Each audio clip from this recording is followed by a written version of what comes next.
Hello students, आज हम बात करेंगे हार्मफुल माइक्रो ऑर्गेनिजम्स की। ठीक है, माइक्रो ऑर्गेनिज़म हमारे लिए हार्मफुल है वो कैसे हैं, वो क्या क्या बीमारियां वो फैलाते हैं। ठीक है, इसके बारे में हम पढ़ेंगे। वो बीमारियां कैसे फैलाते हैं, बीमारियां जो होती हैं हमारी, जो डिजीज़ होती हैं वो ट्रांसमिट कैसे होंगी, ये सारी चीज़ें इसके अंदर हम देखेंगे। ठीक है, तो हमारा जो टॉपिक है वो है हार्मफुल माइक्रो ऑर्गेनिजम्स। हम डायरेक्ट है वो यहाँ से स्टार्ट करेंगे, यहाँ से a number of microorganisms cause disease in human being, plants and animals. Such disease causing microorganism are called pathogens. Pathogens की बात करेंगे। ये जो ऊपर वाला जो हमने पैरा जो भी यहाँ पे लीव कर दिया है, छोड़ दिया है, ये कुछ नहीं है। इसके अंदर बस ये बताया गया है कि हज़ारों साल पहले जो मानव प्रजाति जो हमारी थी वो पढ़ी लिखी नहीं थी, जागरूक नहीं थी, उनके पास है वो साइंस की नॉलेज नहीं थी, तो वैसे ही अपनी मन मर्जी से कोई भी बीमारी है उसका कारण है वो सोच लेते थे। जैसे मलेरिया है, वो सोच लेते थे जो गंदी जो हवा है वो हमने अंदर ले ली, इसके कारण हमें मलेरिया हो गई। इवन वो मलेरिया के बारे में जानते भी नहीं होंगे। ठीक है, तो ये सारी चीज़ें हैं वो सोचते थे। हज़ारों साल पहले की बातें हम लोग कर रहे हैं। ठीक है, मतलब कहने का मतलब क्या कि उनके पास है वो नॉलेज नहीं थी साइंस की, जिससे ना तो उन्हें बीमारियों का पता था और बीमारियां कैसे फैलती हैं या बीमारियों का जो कारण था एक्चुअल वो उन्हें नहीं पता था। वो वैसे ही अपनी मन मर्जी से वो सोच लेते थे। ये उस पैरे में बताया गया ऊपर तक। ठीक है,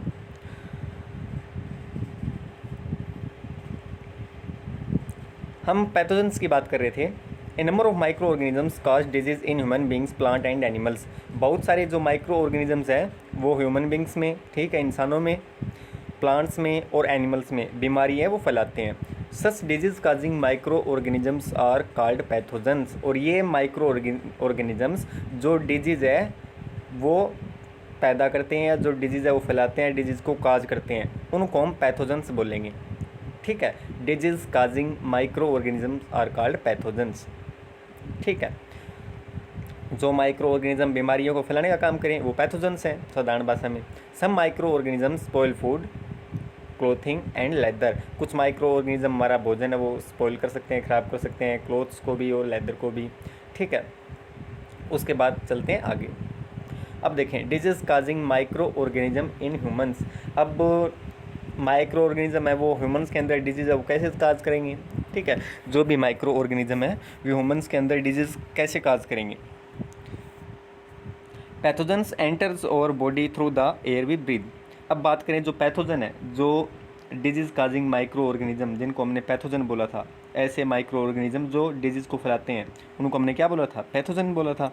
अब जो पैथोजेंस है सबसे पहले बीमारी कब फैलाएंगे, जब वो हमारे शरीर के अंदर जाएंगे। तो हमारे शरीर के अंदर वो कैसे जाएंगे वो ये हम अब देखेंगे। Pathogens enters our body through the air we breathe, the water we drink और the food we eat.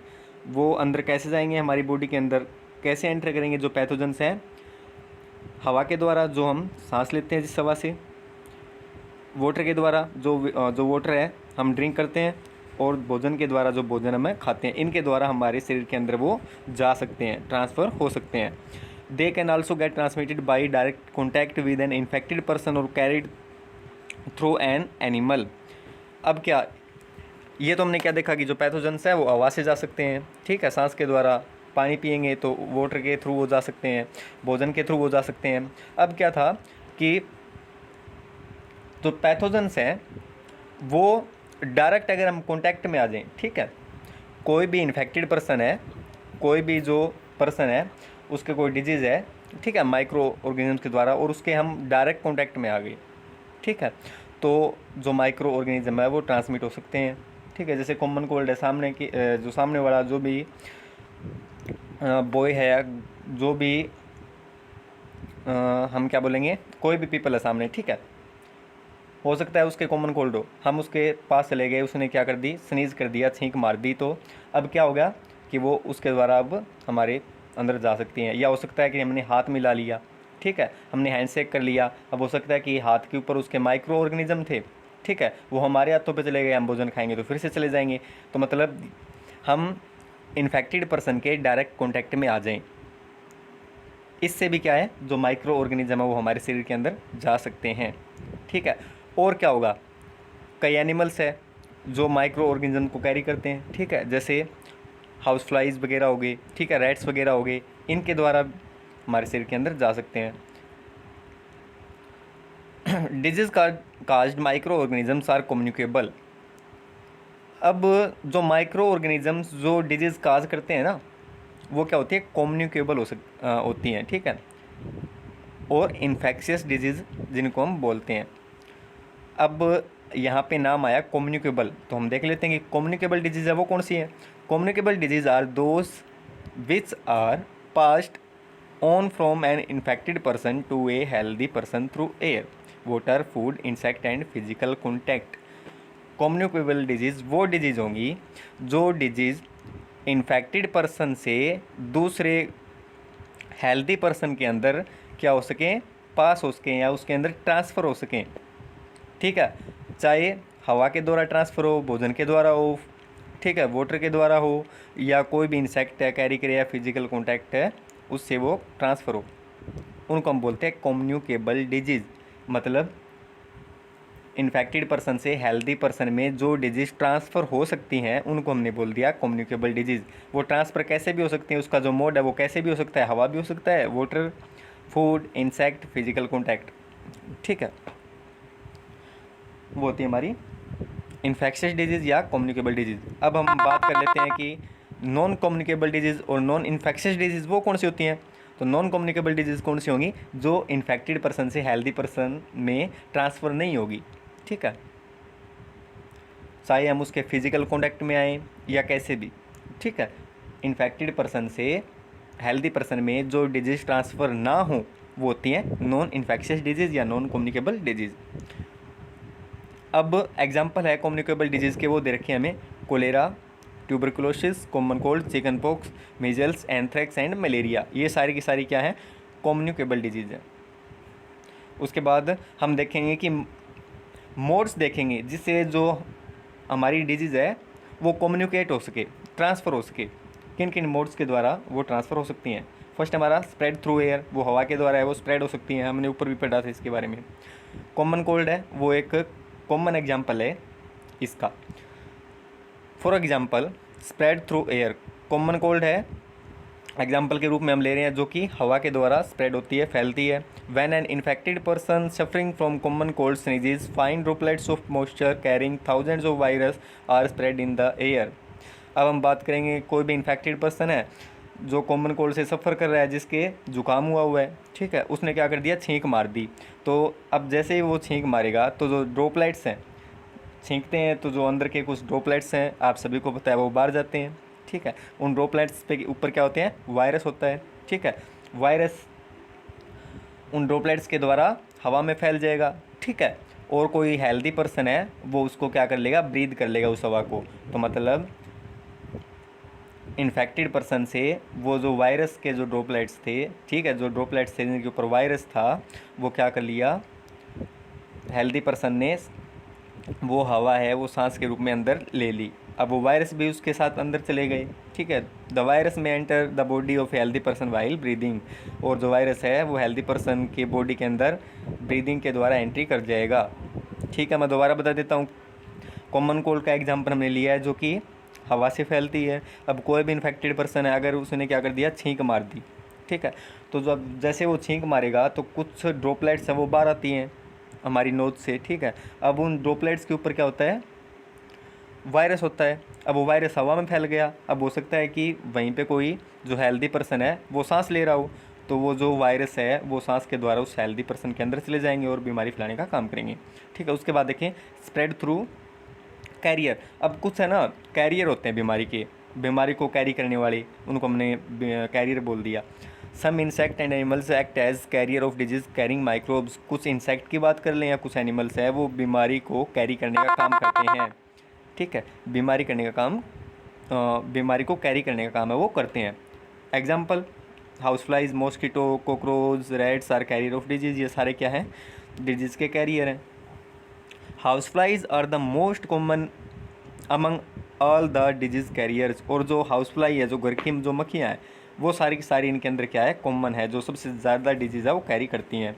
The flies sits on the garbage and animal excreta, ये कैसे फैलाएंगी वो अब हम देख रहे हैं। जो मक्खियाँ हैं जो घर के अंदर मिलती हैं वो क्या करती हैं, गार्बेज जो कूड़ा करकट है और जो एनिमल्स एक्सक्रीट है, मेरे ख्याल से आप समझ गए होंगे, ठीक है, जो एनिमल्स एक्सक्रीट करते हैं या जो ह्यूमंस है वो एक्सक्रीट करते हैं, ठीक है, उनके ऊपर पनपेंगी या उनके ऊपर बैठेंगी, ठीक है।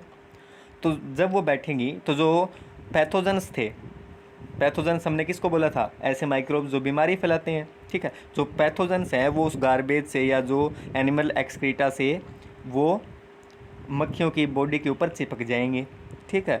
When this fly sit on uncovered food they may transfer the pathogen. अब वो मक्खियाँ उड़ेंगी वहाँ से जिनके ऊपर वायरस है या जिनकी बॉडी के ऊपर वायरस है वो चिपक गए, क्योंकि वो गार्बेज के ऊपर बैठी थी या एनिमल एक्सक्रीटा के ऊपर बैठी थी, ठीक है।